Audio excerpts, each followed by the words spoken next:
Bourbon, Broncos, and no BS.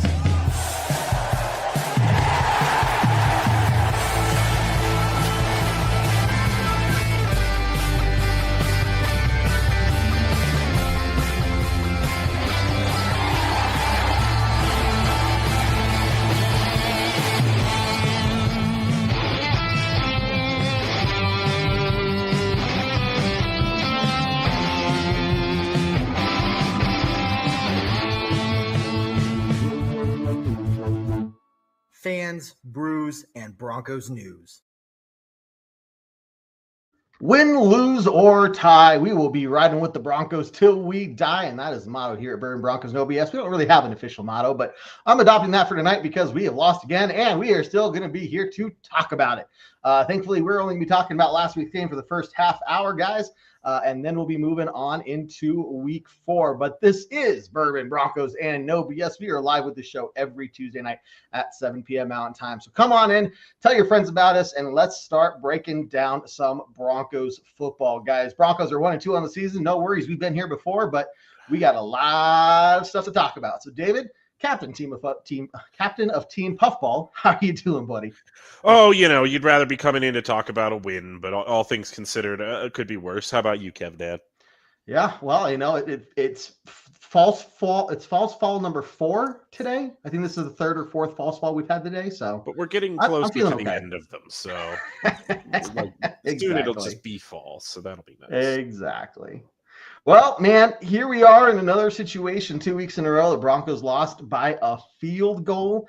And I think the few bad plays, the few missed long passes are really kind of taking over the focus of the entirety of the game. There are some positives to talk about and things that this team can build off of moving forward. So, look, I talked about it for an hour last night, but I want to get your input. What were some of your takeaways from the game that you saw, bud? Yeah, it's overall just one of those games where it's like, man, it's just a work in progress still. Like you wanted this to come out of training camp as a more finished product than this, and it's just not right now. Yeah. And so it's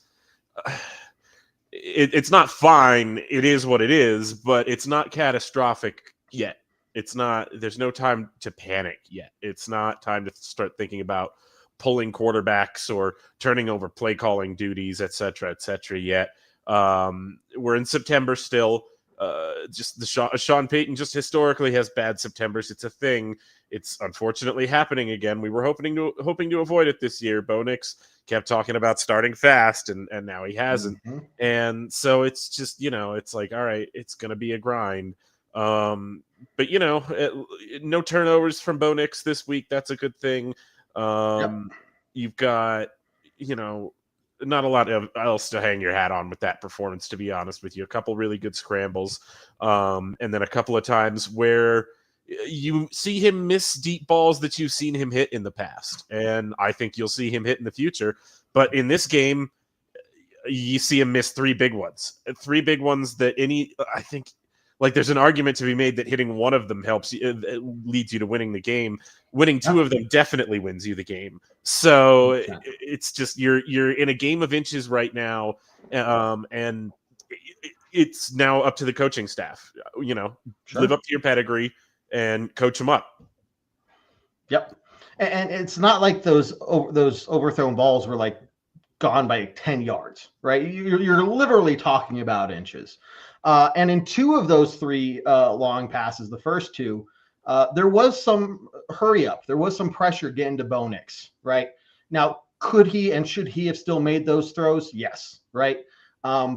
But it's kind of tough to judge those because the pressure is getting in his face. That third one near the end of the game, that was as clean as you can get. And that, it was Sutton was wide open as you could get, right? And so for that to be a miss was probably the most painful of the 3. But it's tough because you also look at how things like the running game are just inconsistent. The offense in general just looks incredibly inconsistent. I mean, the first 3 drives, 3 and outs. And then the second half, we get going for a little bit, and then we just don't. right? The run game gets going for a little bit, and then it just stops. In the first half, Harvey had 4 rushing yards. RJ had -4 rushing yards. And so all 11 positive rushing yards came from Bo Nix, right? That you're not going to win almost any game with that kind of performance in a half. So the fact we were able to stay in it is a huge testament to our defense, which I do want to pull up. There was one stat. So out of Herbert's entire NFL career, he was pressured 54.3% of the time this last game, which is the most pressure he's faced in his entire career.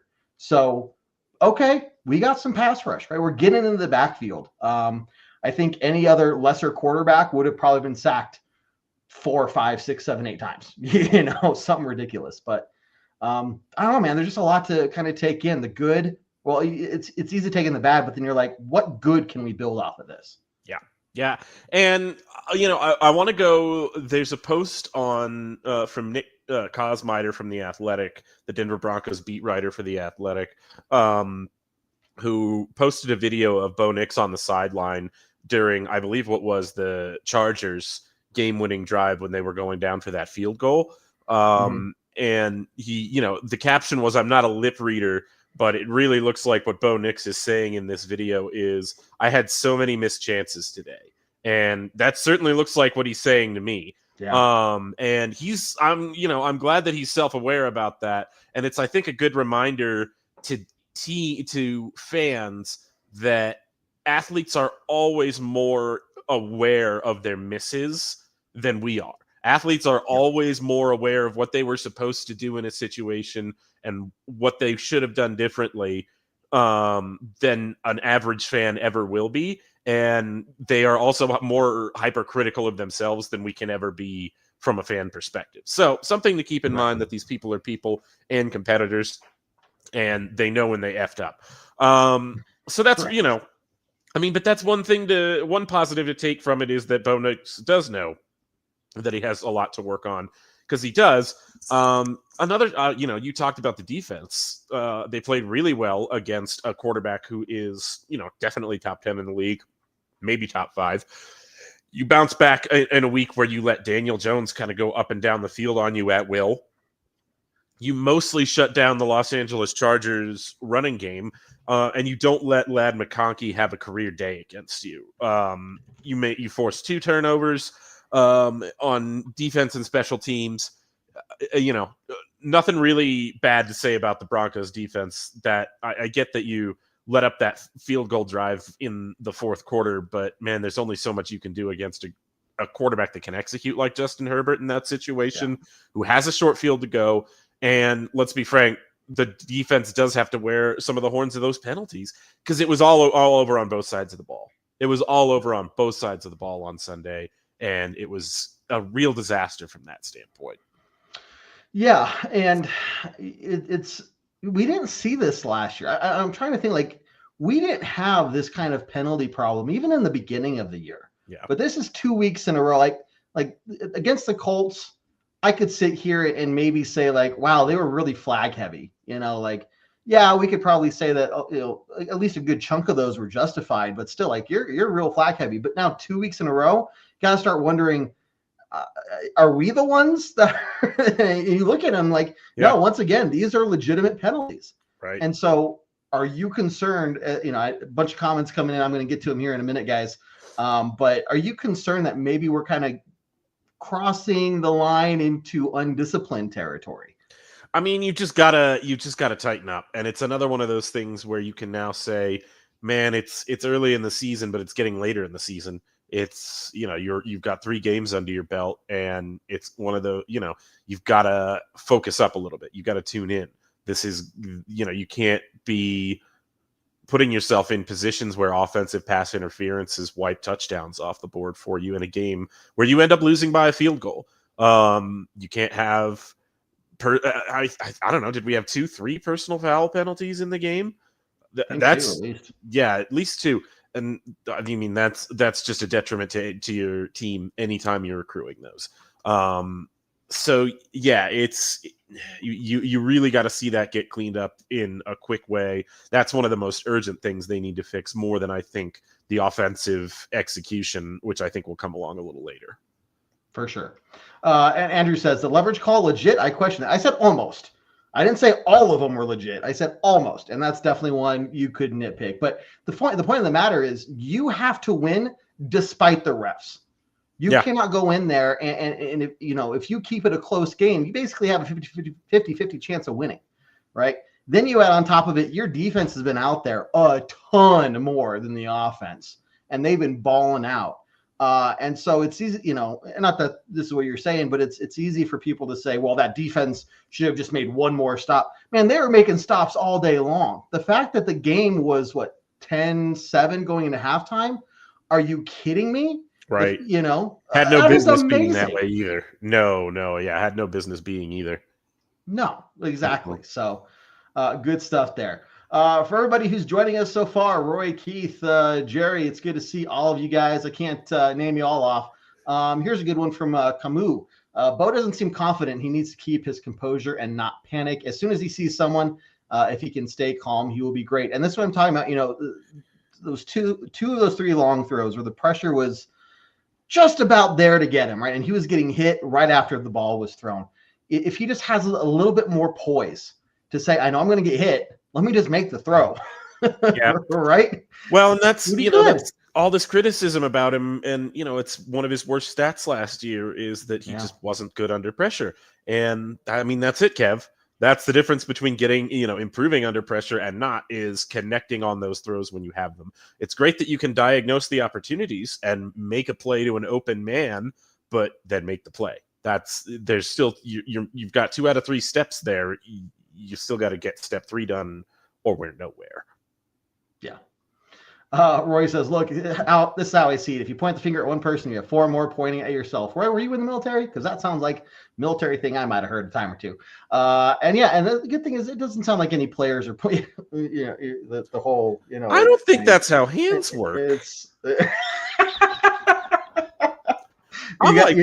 magic. I always heard 3. There's 3 more pointing back at you, but whatever. Tomato, potato, whatever. Either way, up into the hand. Never mind. Okay, whatever. Go ahead.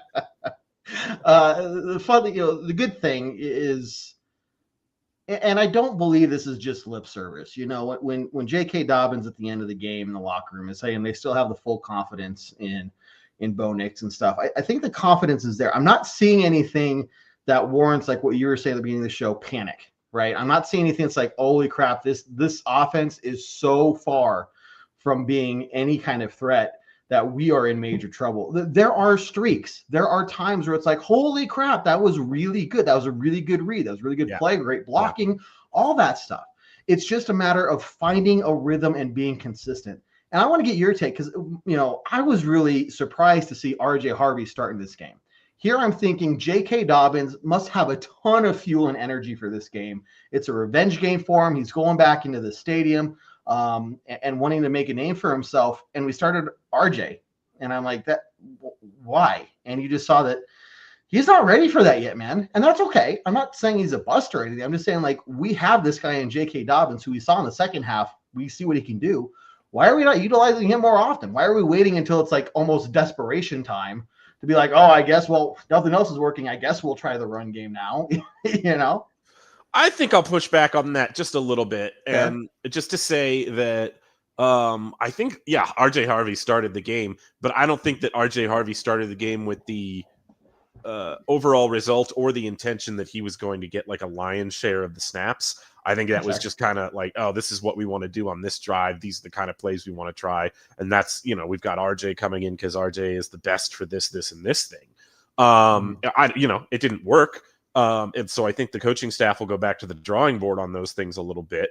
But J.K. Dobbins, had -6 rushing yards or -4 rushing yards or something, or whatever the stat was in the first half. So it wasn't like when he was getting his opportunities, he was doing a ton with them. That being said, I just, you did allude to it earlier, the consistency overall. And it would really be nice. There was that one drive where it was just all RJ all the time down the field. The big run, the shoestring catch on what would have been a backward pass if he had dropped it, and then a big run on that play. So it's just a question of bringing all of this together. And like we've been saying, hopefully that just comes with a little more time as the season goes. You know, to Bo's confidence thing specifically, maybe that's another thing where we just say, you know, maybe his head's swimming a little bit right now. Maybe he's just trying to adjust to all the extra things he has to do this year as compared to last year, control at the line of scrimmage, et cetera, et cetera, et cetera. And he's trying to figure it out. And, you know, I would not be surprised. You know, last year, I think they put I don't want to say training wheels on the offense a little bit for Bo Nix. Kind of, though. But kind of, right? They identified things that he really liked. They put some concepts from college in there. They worked it in, and he played better as the season went along. I wonder if this season Sean Payton has told him, all right, it's year 2. No more free rides, right? Like, you're in the deep end in this offense. We've got to do it. And if it's going to look rough, it's going to look rough. But I want to see it in live reps every single week. Mm-hmm. And so maybe that's just the way it is for Bo. But coming up against a Los Angeles defense they're good. It's a really good Los Angeles defense, even without Khalil Mack. It's a tough place to go into early in the season and face that kind of pressure of like, all right, if you don't win this game, it's not even about your own position so much as it is about what you give the Chargers if you don't win that game. And so going into that early kind of game pressure and saying, man, you're still trying to figure all of this out with no training wheels. It's just, I think that's more what we saw than anything else. Yeah. And we talked about during the offseason, this was going to be, the full Sean Payton playbook. Last year was not, right. And you and I was kind of thinking of this today too, when I was watching some of the video clips. It almost seems like maybe Bo is, taking some time to take all of this in, like you said, is trying to think too much. He's not loose sometimes. It looks like he's forcing things, right? And so there's a learning curve there, and we don't know everything that's going on behind closed doors. So I will say to Mike's comment here, if you see any people calling for Stidham to start, it's not even worth telling them to shut up, because they probably don't even know how to like actually comprehend words being spoken to them or something. Like, come on, guys. This is Bo Nix. This is year 2. Yes, there's some problems here, but we've seen that he can bounce back. And he's the guy with the right kind of mindset to be able to go in and do that. And this next week that we're going to start talking about here in few minutes before too long is a good opportunity for the whole team to do that, right? You're at home, you're on primetime football against a really beat up and not so strong Bengals team. And this is your chance to kind of, get on the right foot, get on the same page before you go out to Baltimore, Philadelphia. So it's going to be interesting to see what they do there. Let's see more comments here. Sean, hope they can get together and get a win. Look, we get a win. We're 2-2. Core way through the season, not amazing, not great, but not terrible, right? You're kind of right where I would almost say worst case scenario for us, but it obviously could be worse. But you're looking at the first 4 weeks and you're like, man, if we can come away 2-2, that's not great, but at least we're not killing ourselves at the same time. And some of these games, like Philadelphia, all of a sudden after the first 3 weeks, they look beatable. I'm not saying it's going to be an easy game by any stretch, but they're beatable. And if you go out there and play your A game, you could get a surprise win any given Sunday, right? Right. And, the Broncos have now gone up against 2 tough teams in the AFC, 2 premier teams in the AFC as the standings work out right now, and have come away just field goal losers. And so that's, it's tough, but that's, if you're still figuring things out in this early in the season and you can be playing teams like that this closely, there's no moral victories in the NFL. I want to be very clear about that. That's not a thing. You still lost those games, and you might look back at the end of the season and say, man, if we had just won those games, that would be the difference between, but if you're in this place where you're at least competitive, that's a jumping off point for September. That's an important jumping off point for September. Agreed. And I want to highlight one comment, because this is something we've been saying all off season. And Roy, you hit it on the head. You almost never see linear improvement in a young quarterback. Jaden Daniels has not been lighting things up on fire this week. I think Drake May, the Patriots had a 5 turnover game this week, and Drake May, I think, threw 2 or 3 interceptions. It's just everybody is doing their gosh darn best. JJ McCarthy looks like hot garbage right now, and then he's hurt. He's more of a rookie. Caleb Williams is on an upswing, but look at how terrible Caleb Williams looked last year. It's just everybody is trying to do their best right now in the grand scheme of second-year quarterbacks at the very least. Bo's treading water, holding his own at the very least. Yeah. Last comment I was going to pull up, basically talking about, here we go, from James. We need to stop the penalties. Yeah, that's a given, man. And that's got to be a major point of discussion for these guys. We're absolutely shooting ourselves in our own foot. Trade for Njoku.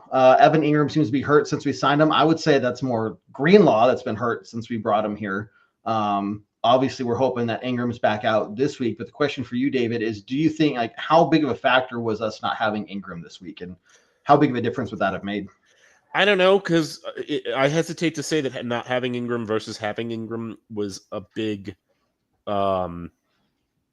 detriment to this offense, that we didn't have him.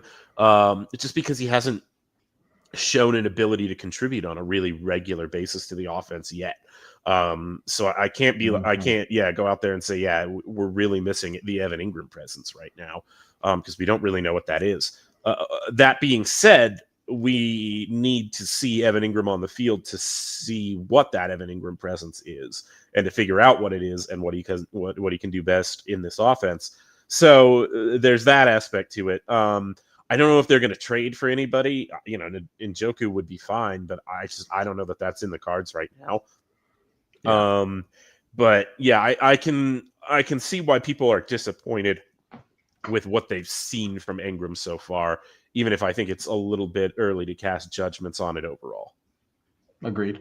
Mm-hmm. I'm hoping for, obviously, when he gets healthy, he comes back, and I'm hoping this week. And I don't know, they may not. If they think, hey, let's give him one more week before we go out to Philadelphia and make sure he's fully healthy there, I'd much rather do that, because I think we can beat the Bengals without Evan Ingram. Yeah. But we're definitely going to want him for Philadelphia. So interesting thing to kind of watch for. And I didn't see any news or updates from them on Ingram's status. We'll wait to see what the injury report is tomorrow. Is it tomorrow, since it's a Monday night game? Or do they tomorrow, wait until Thursday? They'll wait until Thursday. Yeah, it'll wait until Thursday because it's Monday night. You're right. Okay. So we'll wait till Thursday, guys, to see what that looks like. We are, as DeAndre says, 7.5 or 7.5 point favorites versus the Bengals, which is pretty good, especially, we're home. This is an opportunity for us to really kind of, like I said, get on the right page. Talked on this about earlier as well, Sean. If Bo hits any of those 3 go routes, we're talking about a win. It's a very different conversation at this point. And this goes back to, look, I really do think, at least in modern Broncos history, this was the most important week 3 game we've ever played. Yeah. And you have one team that's a little more established, their quarterback's been around a lot longer, versus a team that's still fairly young, quarterback in his sophomore year, right? It's tough. And the fact we hung in there is promising, right? It says at least we're on the right. It feels like at least we're on the right page. Obviously the win would have been better, but we're getting there. And baby steps. That's all we need right now. Let's see, guys, before we go into halftime, Ken, how you doing? Glad you're here as well, guys. Thank you for tuning in. Roy says the Monday night game will be closer than people think. Yeah, it may be close, but I think, again, this is a game that the Broncos should be able to come away with the win by at least a touchdown, I'm thinking. So we shall see. David, before we if you need a we'll go on through this, guys, get some more comments out of the way. The best thing I have right now is that the Broncos can play with anyone. This is Nick, you're exactly right. Not saying we will win, but we'll be competitive in every game this season, which is awesome. And totally agree, because look, goes back to my point of this is the second year of the rebuild. As much as I want to sit here and say Super Bowl year, right? We were in the playoffs last year, Super Bowl this year. As much as I want to say that, it's not realistic. The second I pull those orange and blue goggles down just a smidge, it's like, yeah, not yet. So let's give these guys a chance to grow and develop and learn and get this full Sean Payton playbook installed and to a point where they're, just it's second nature to them, right? But that's going to take time. And comment here from Sean, question from Sean I wanted to bring up before we kind of end week 3 conversation, how we feel about Hufanga. I would say in terms of, do I think that he would make a bigger impact? I think he's made plenty of a big impact. I've, since he started week 1, I've loved what I've seen from him, except for the whole slamming the guy to the ground kind of stupid penalty, which is 2 weeks in a row now. We've had kind of dumb penalties from veterans. It's like, don't spike the ball after a first down and don't body slam somebody to the ground, basically. Like, you guys should know better than that. Right. But overall, yeah, I've been pretty happy with Hufanga too. No criticisms in my book. Gotcha. So we'll see. There's a lot of good things, but let's end it with this, David. What are some of your big takeaways from this week that we need to apply and move forward into next week? Just kind of a theme we've been talking about. Just keep evolving, just keep growing, take little steps forward to make sure that you execute a little better than you did last week, because you're not that far off in the grand scheme of things. Just take those steps. Take those steps and show it to us, because it's fine to say you're close, but close is great. And if you don't go anywhere from close. Yeah. Agreed. I think, one of the things that if I was the coach, I'd be preaching pretty heavily this week is do not be the reason you lose.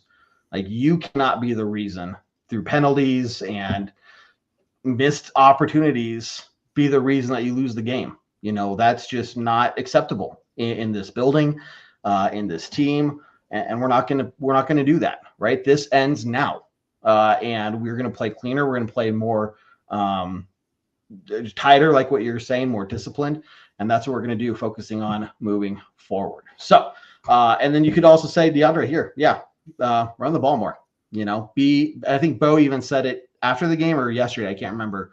The drives in which they scored are the drives in which they ran the ball.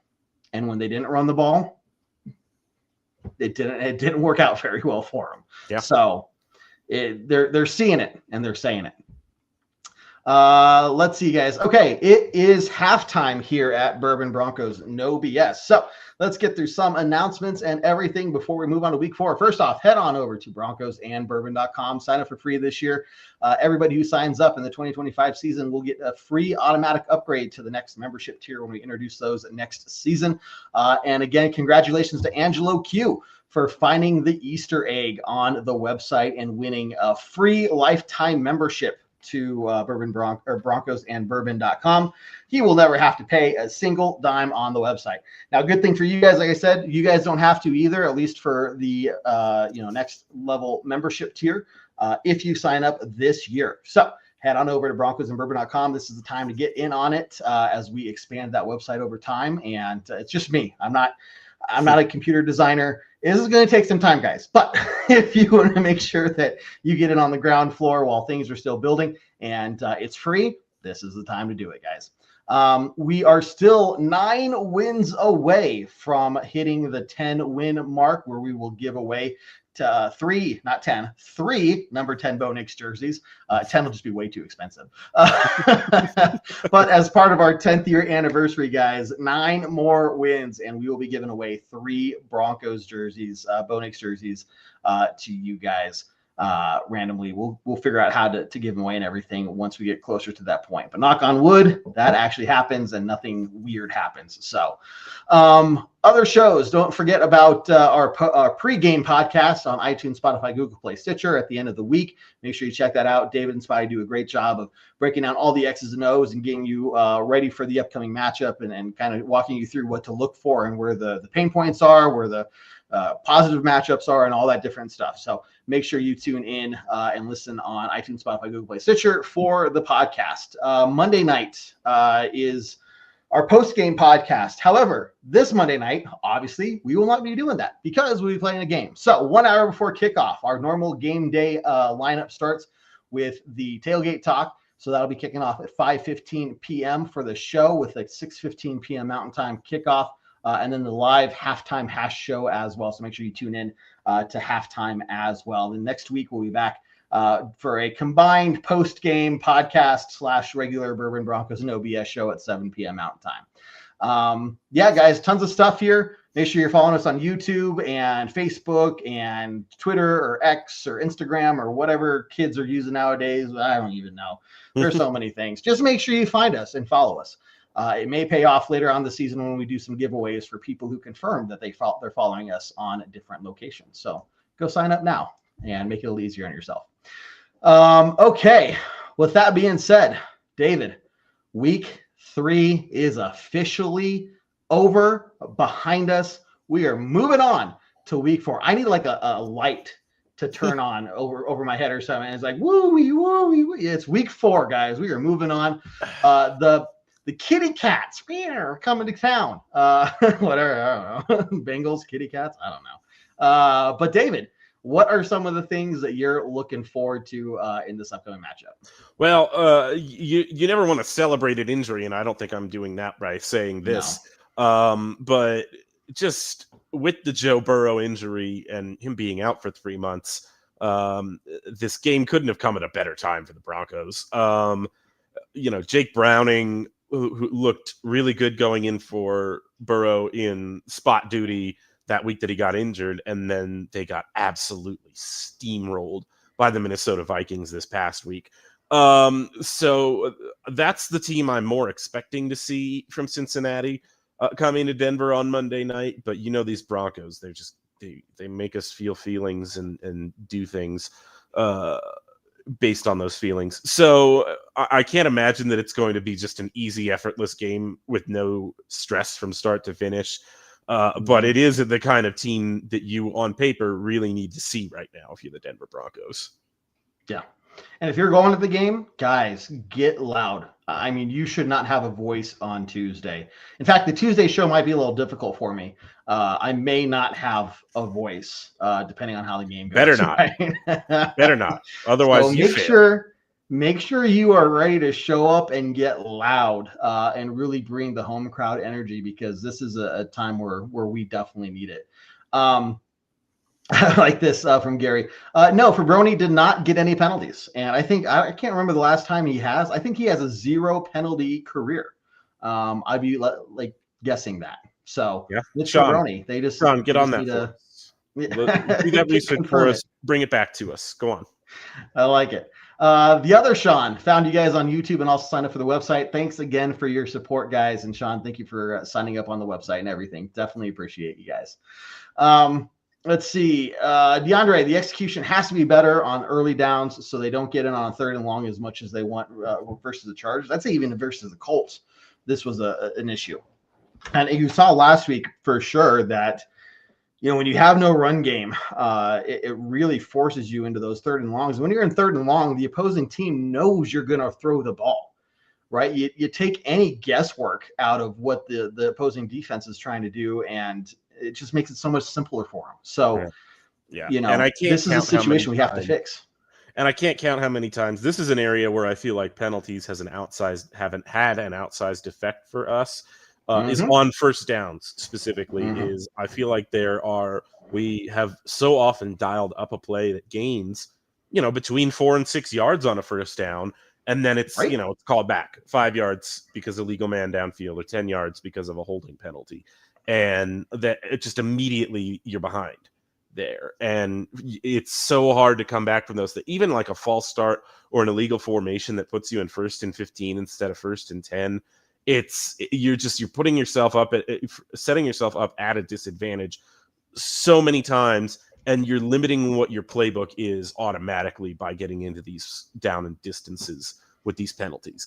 So I agree with you that early down success needs to be better, but I think that's one area specifically where we just need to be a little bit different and to have a little bit more of a discipline. Yeah. Agreed. That discipline, that's going to really, I think, make or break the Broncos moving forward. If they can't figure that out, you're constantly in 3rd and longs. You're constantly punting the ball back over. You're giving the other team another chance. You're throwing your defense back out there. And to Ken's points earlier, I didn't get a chance to talk about them before our own little halftime here. I get the frustration. Why couldn't the defense make a stop when it mattered most? Okay, you could say that, but you also got to look at, I think they were out there for like at least 20 extra plays, if I remember the split correctly. And that may not sound like a lot, but that's 20 extra times you're sprinting, you're running up and down the field, and you're talking, you're yelling, and you're doing that's draining on these guys. And so when you're out there that much longer, by the end of the game, these guys are gassed, right? Well, and it's, I get where Ken's coming from, but Ken, it's an all-around thing. Everything feeds on itself.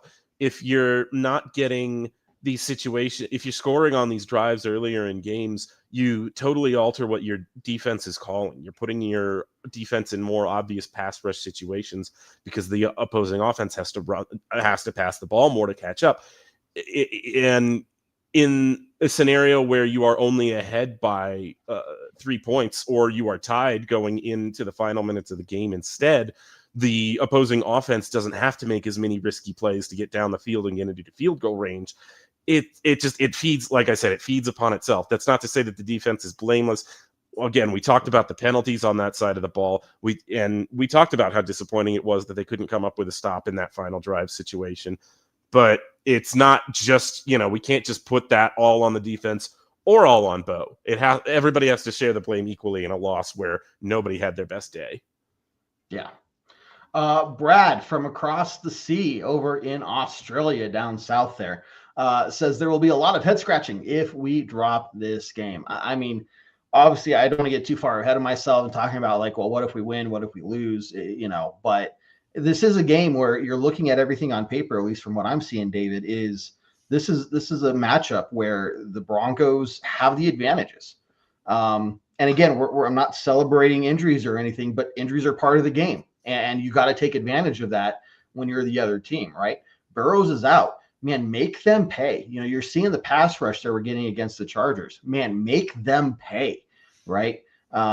You should be getting 4 or 5 sacks this game, man, and really flustering their offense. And the Bengals do not have a great offensive line either. It's why Burrows is hurt. So, there are opportunities to be had against Jake Browning there in that pass rush. Yeah. Mike says if Bo starts making some more of these throws, that has got to back off the linebackers a bit and open up the run game. So it's kind of one of those things. What came first, the chicken or the egg? The egg run or the pass run, or run game or the pass game, right?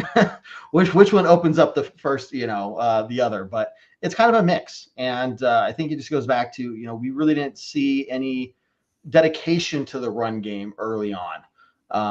And I'm okay if early on in the game we're only getting 2 yards a run, okay? But you're grinding the other team down.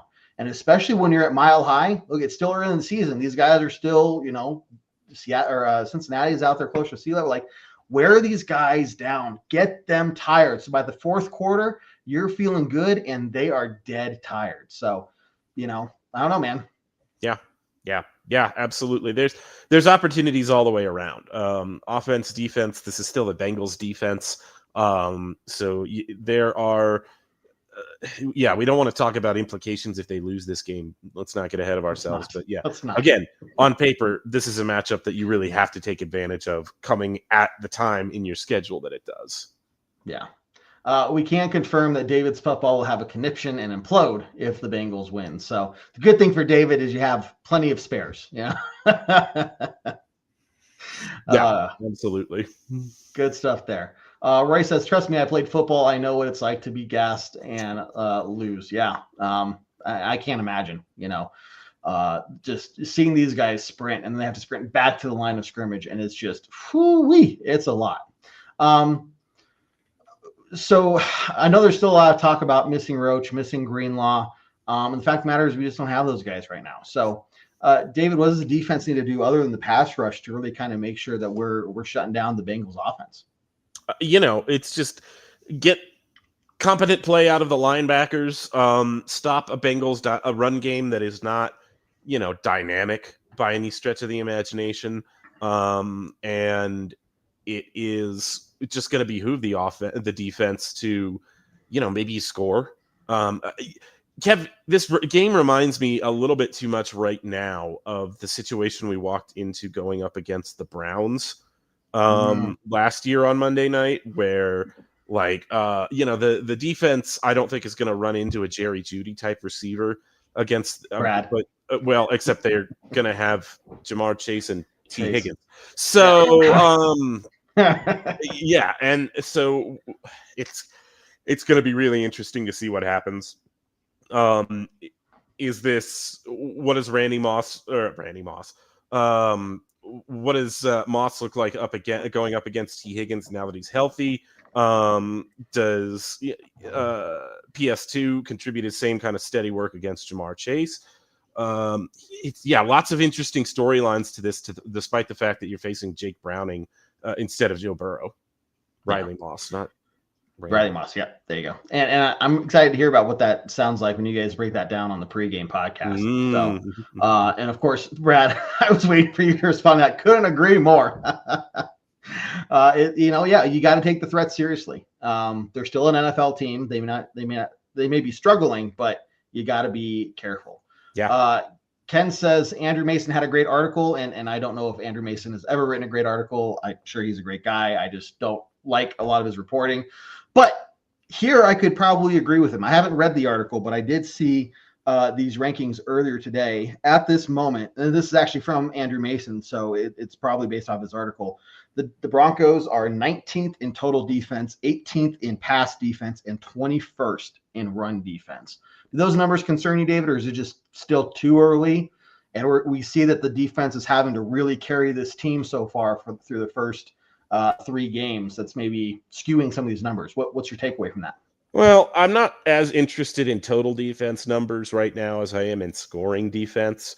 But it's upsetting that you let here it is. The defense has had one bummer of a game, and that was against Indianapolis last week. They came up against a really good offense with really good players against the Los Angeles Chargers this week and held them to 23 points. They won against Tennessee Titans team that was starting, a rookie quarterback, but they didn't allow a touchdown in that game. I'm not ready to make a declarative statement on whether or not I'm concerned about the defense in week 3 because their yardage totals are below average right now. That's fair. And I really think, it's 3 weeks, so you only have 3 data points. That Indianapolis game is really skewing data, against us. And it's just because they couldn't find a way to stop them, and they put up a lot of points. They threw all over us. They were able to run over us like crazy. That was just a really bad game. But then you did see a bounce back. And if you keep the opposing team to 20 to 23 points or something in that range, you have about a 50% chance to win, right? If you keep them under 20 points, you probably have more like an 80% chance of winning that game. At least you should. So the Broncos are getting there. I think the defense needs a little bit more help from the offense. And what the offense that we saw in Indianapolis needs to match the defense we saw in week 1 and week 3, right? They just need to put the puzzle pieces together. We see they have half the puzzle over here. They have half of it over here. Just bring it together, guys. If you got an offense that's clicking, the defense is going to go out there fresh every drive and be able to really come together and make some stops. And that's where I think you find the success in this team. Yeah, absolutely. Kev, I want to kind of talk about this Cincinnati Bengals defense. Because I'm ready to move on from this conversation about whether the defense is doing enough to win games. We are going to see a defense where I think Shamar Stewart, their first round pick from 2025, is now injured as well. So I think that it is fortunate for them that they found a way to get Trey Hendrickson back on the field, because there's just not a lot of pass rush going on elsewhere. What do you think that you need to see from Bo Nix in this game with this offense's, where they are right now, the playmakers that they have right now, And we're gonna get to never mind. We're going to get to some other questions a little bit later. Sorry. But yeah, talk to me about what you need to see from this offense against this defense now.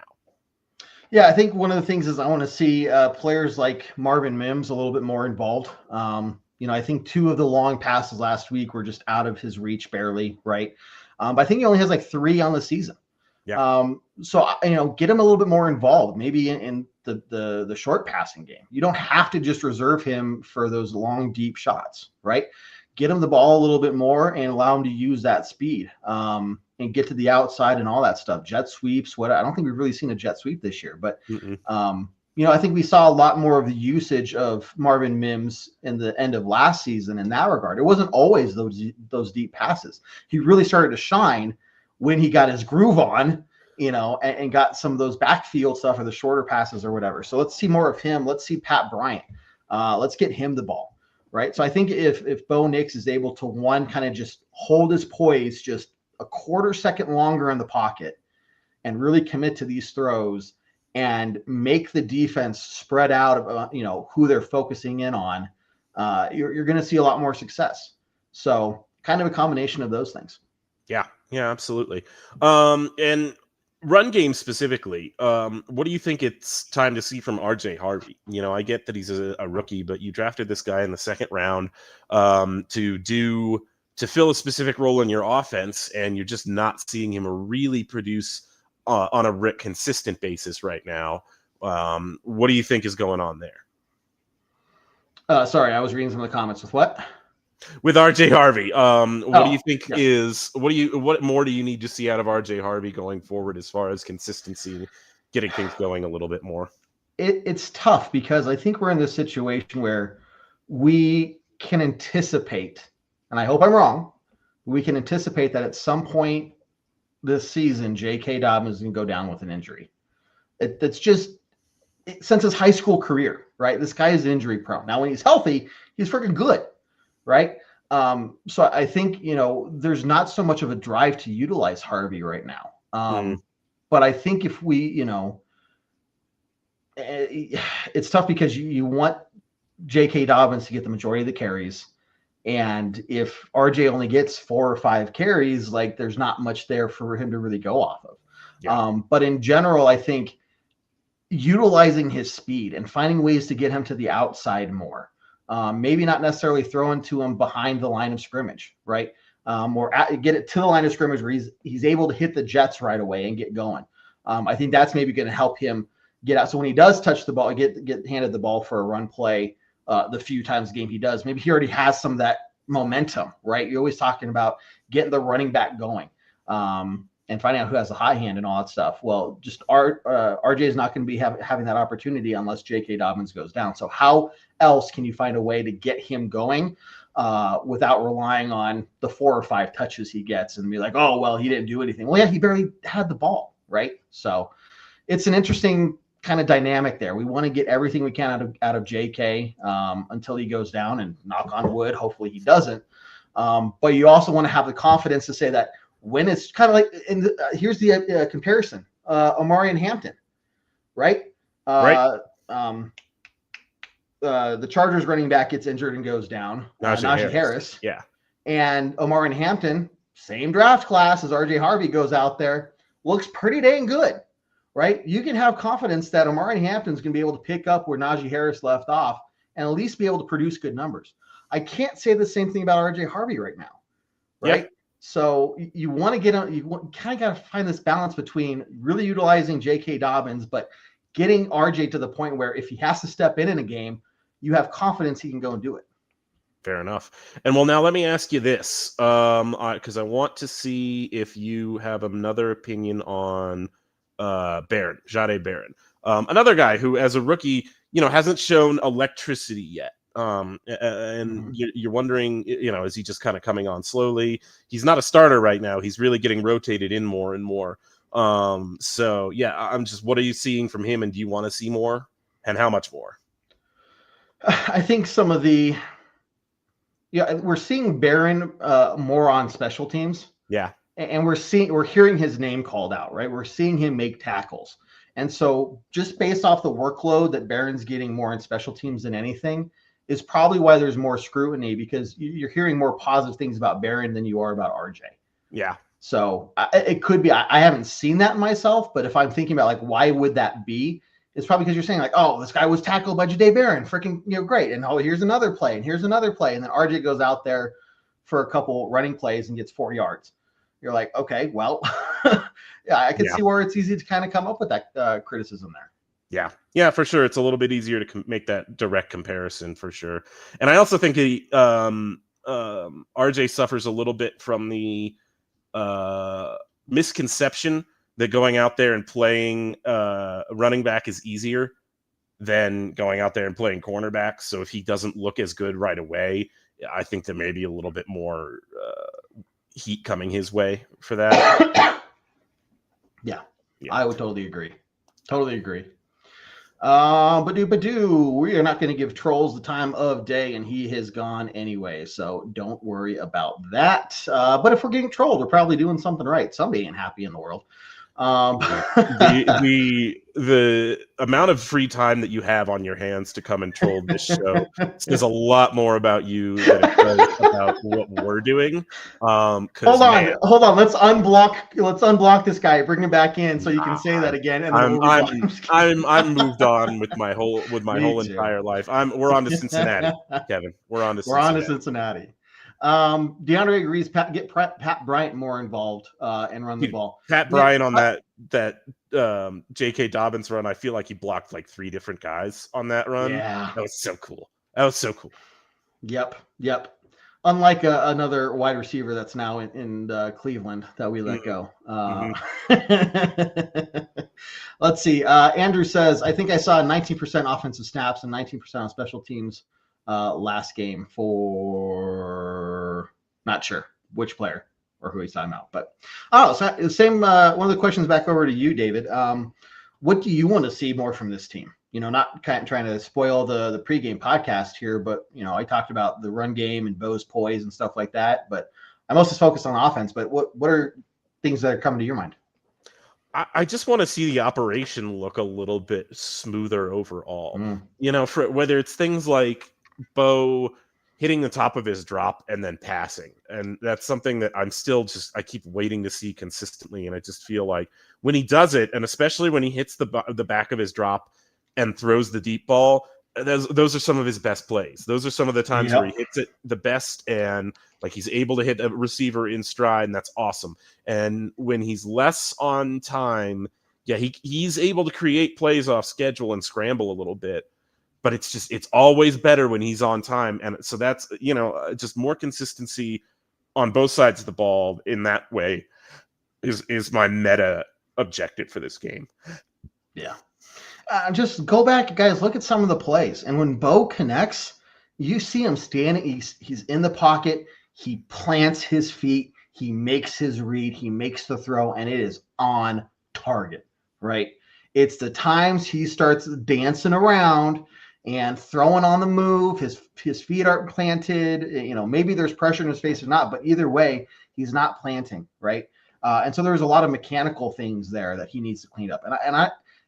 If somebody asked me, was there any regression between last year and this year?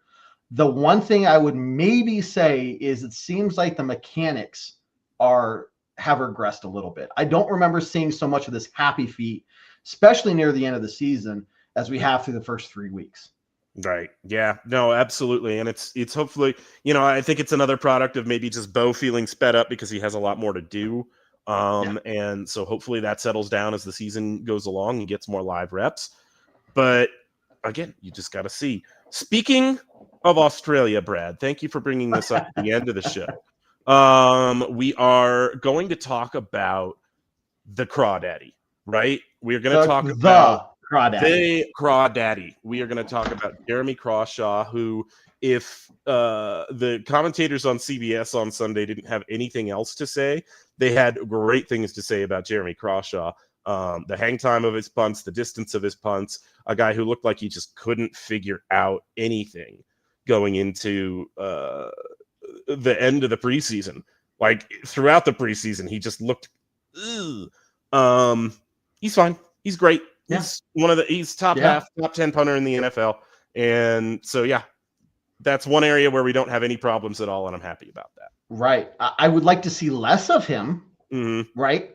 But it is good to see that he is improving. And any concerns I had about him during preseason are basically gone. Right. He could be better a little bit. I think my expectation is, if you're punting it from about the 45, 50-yard line, that should be like at the 5-yard line, right? It shouldn't be outside the 10. Yeah. And the one he had this week was like at the 11. So look, I'm starting to get to the point where I'm getting nitpicky. And if I'm having to get nitpicky, that means that the punter's doing pretty damn good, right? Right. Yeah. What are you going to do? Yeah. And, with Lutz, no misses this week, no doinks this week. So we can be happy about that. It's one of those things where your kicker is never going to be perfect in the NFL. He's no Justin Tucker, and we're probably glad about that considering what we now know about Justin Tucker. So we can just, we can leave that as it is, and say we're glad to have Lutz on the grand scheme of things. He's not a problem on kickoffs, which I'll be honest with you, I am not caught up on the kickoff rules right now. I'm really not entirely sure what's happening at any given time with those. So they're not getting huge penalties on kickoffs at the very least. Yeah. And so we've got that going for us, which is nice. Well, for the most part, there's not major runbacks, There have been a few that I'd like to see less of. I'd like to see zero, right? But for the most part, special teams minus a couple blunders. Big one blunder. Yeah. Well. Yeah. Right.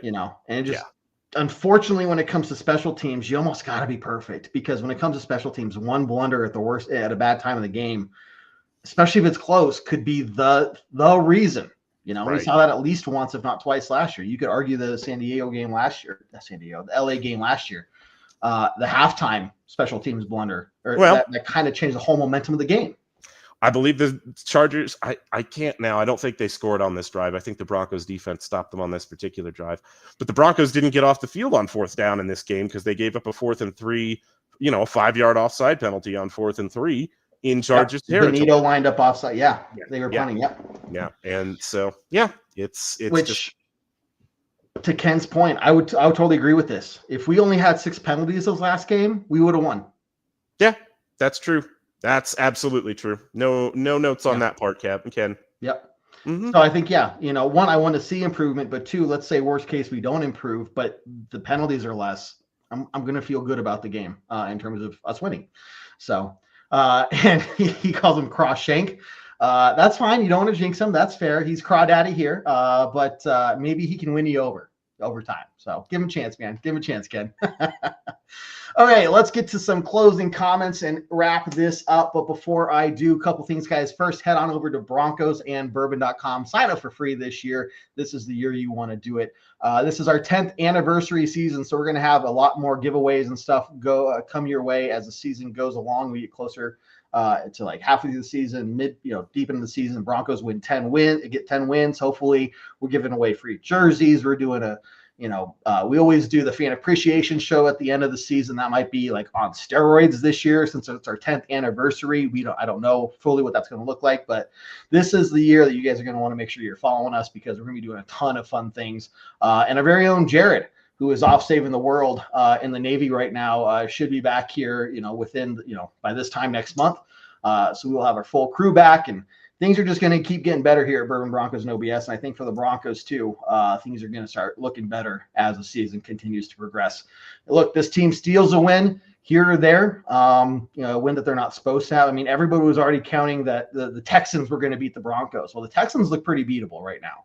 Everyone said that, we're definitely have zero chance against beating the Eagles. Well, I'd maybe raise that up to about a 20% chance right now, There's opportunities here for this team to go out there and surprise people.